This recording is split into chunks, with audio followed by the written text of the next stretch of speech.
Well, good morning, you guys, or maybe it's afternoon, if you're watching this at a different time, but it's morning for me. Welcome to this week on the topic of community mapping and collaboration, interagency and intra-agency collaboration. I just want to make this video really short because I know you have another one to watch. Um, but I wanted to be able to provide you kind of some resources from the Utah perspective and kind of what we require in Utah around interagency collaboration on the transition plan embedded in the IEP. So let's talk a little bit about what that looks like. So just so that you know, learning intentions for this week will be that you'll be able to summarize the benefits of collaboration and how that helps the youth that you work with, the disabilities. And then you'll be able to identify strategies on how to be an effective collaborator and how to do this in your work. So I think you probably hopefully remember this flow chart. This really is that transition planning process where coordination with outside or other agencies is super important. And that's the purple section down here below. So that is embedded into the IEP. And so let's talk about like, why is it so important to collaborate? And I think after watching that community mapping, you saw examples of how important it is to really be the connector, I think, for students and families to things other than just services that school can provide. So some other thoughts I think you should consider is, what are those benefits of interagency collaboration to educators? I know from my own perspective as a teacher, the more I knew about what was available in my community, the more I could speak to those services, connect families.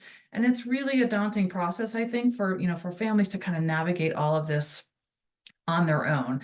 So really important to be able to connect also with those state agencies, but more importantly, I think just other kind of hidden gems or other resources in a person's community. So I would just really encourage you to get to kind of know what's around your community. And that was that mapping piece, right? So why is collaboration so important and why do we talk about this so much in transition? Well, you can't know everything as the teacher. So it's really about sharing expertise.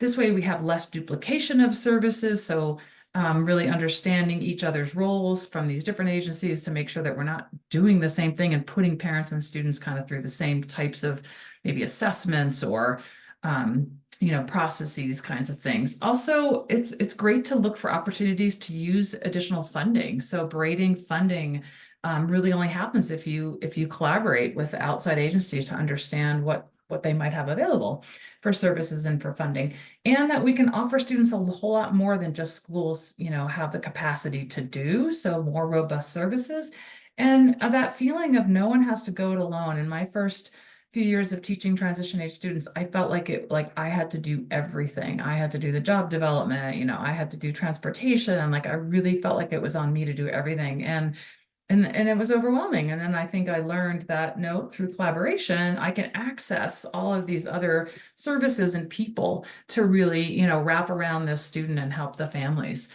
So we also know, though, there are some inherent barriers, and I think we have to kind of look at that and address those. What are some of the barriers between educators and, for example, vocational rehabilitation? So we know turnover is a real thing. VR has a fair bit of turnover. So do we as special educators. And so we're constantly kind of like relearning and reestablishing relationships. So that's important to recognize. Also, a barrier, I think, honestly, is time. Special educators have a lot on their plates. For example, VR counselors have large caseloads, so we know time is a barrier. So we really kind of have to make sure that we kind of overcome those barriers or look for ways, to kind of mitigate those, whether that means meeting online versus in person, having the person on speed dial so you can reach out to your VR counselor with a quick question. So ways to kind of make that collaboration easier. So I mentioned a few of these already: communication, confusion about roles and responsibilities. This happens a lot too, where people just don't really understand how they fit in when they come from an outside agency. So it's great to develop relationships and understand other people's roles, and then see opportunities as to how they can fit. I already addressed lack of time, but sometimes accountability, not really sure who's supposed to spearhead, some sort of a an action, and just kind of being clear about that. Sometimes we just don't have strong relationships. And I think that just kind of brings us back to that concept of relationship building, right? Like for us to work well together, we have to have a vested interest and be curious and just kind of come from a place of we want to work together and really kind of nurture that relationship, I think, with other people. Sometimes, we have things like feeling like there's disrespect from other agencies. Sometimes there's alienation because they're using all these acronyms. So having an acronym list, I think, is really helpful. And then sometimes there are system barriers. The laws that sort of govern vocational rehabilitation are different than our laws that govern what we do in IDEA. So trying to figure out how we can, find some common ground around that. So collaboration among agencies, parents, and students has been cited as in research as a predictor, and I mentioned this in my notes. So, essentially what that means is if we do a good job collaborating with our agency partners and community partners, this is actually, research has shown that our students leaving our schools are going to have better outcomes if we start doing this while they're in school. And we know it's going to help, those post-school outcomes. So where it says indicator 14, that's essentially what I'm talking about. So our students are more likely to be successful if we can really connect them while they're still in school. So it really is our job to do that. So here's kind of a specific Utah agreement that you may or may not be aware of, but the Office of Rehabilitation Services, or USOR, and USBE, Utah State Board of Education, every 5 years updates their agreement. So we actually have a formal agreement, and it's posted on our website. And it's really, we identify goals and we say, okay, we have to work together, right? By law, vocational rehabilitation has to offer services to students that qualify with disabilities around this idea of, getting them ready for employment. And we do that too in education. And so we have outlined exactly expectations for not just at the state level, but at the local level, right? So teachers and VR counselors, for example, are obligated to work together. And so if you want to read more details around what the goals are on that agreement, but really it's about enrolling students with vocational rehabilitation and enrolling students in pre-employment transition services, also known as pre-ETS. And we're not going to dive into the details of pre-ETS right now. We'll get to that later.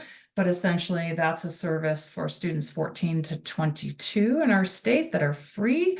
And so we really have to figure out, and we are in the midst of figuring out, how do we really effectively get these services to students? And there have been, some hiccups and some barriers to doing that, but we are getting better and better. We are serving more students throughout the state. So making sure that we really identify clear roles and responsibilities, making sure that everybody kind of understands their role at the IEP team meeting, for example, when a VR counselor comes. And I think, already having this great relationship with your VR counselor before you invite them is going to make this a lot easier. And who does what when. And so there's a lot of coordination, and that really kind of boils down to kind of,